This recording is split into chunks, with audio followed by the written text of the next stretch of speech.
Discussions about the impact on the title race will soon follow, but the only place to begin the story of this chaotic night is the 14th minute.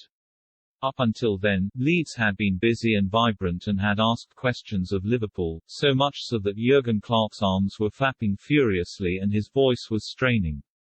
Convention doesn't apply to games involving Marcelo Bielsa's side, and his German counterpart was noticeably vexed.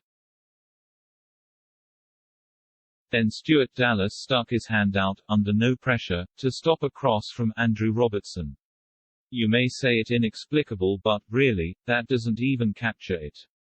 Best, then, to gauge the reaction of Bielsa, who spun on his heels and muttered with such fury you feared he may combust. What was Dallas thinking? There was no need to do it, but he did it, and presented with such a glorious opportunity to settle nerves. Mohamed Salah sent Leeds goalkeeper Ilan Meslier the wrong way, and Liverpool were off and running. They would not be for catching. Here was evidence of two teams with momentum but heading in vastly different directions. Liverpool versus Leeds is a fixture steeped in history, but much more of this from the ramshackle visitors, and there won't be a renewal of it in the 2022-23 campaign.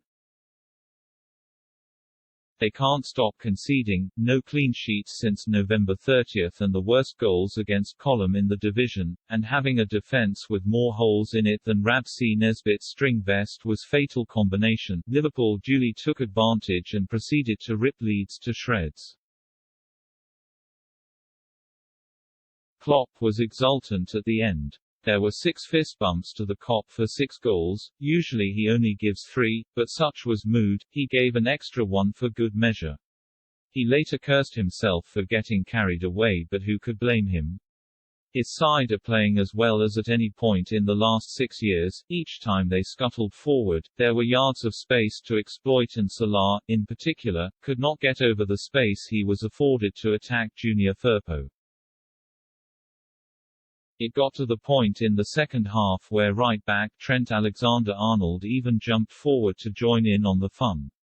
Bielsa's coaching story is not to be disparaged. The away section still sang his name, but he is not above criticism, and the way his team folded, collapsing like a cheap deckchair, was risible. Really, he was lucky that Liverpool wasted some chances, otherwise they would have lost by a bigger margin than the 7-0 thrashing City administered in December.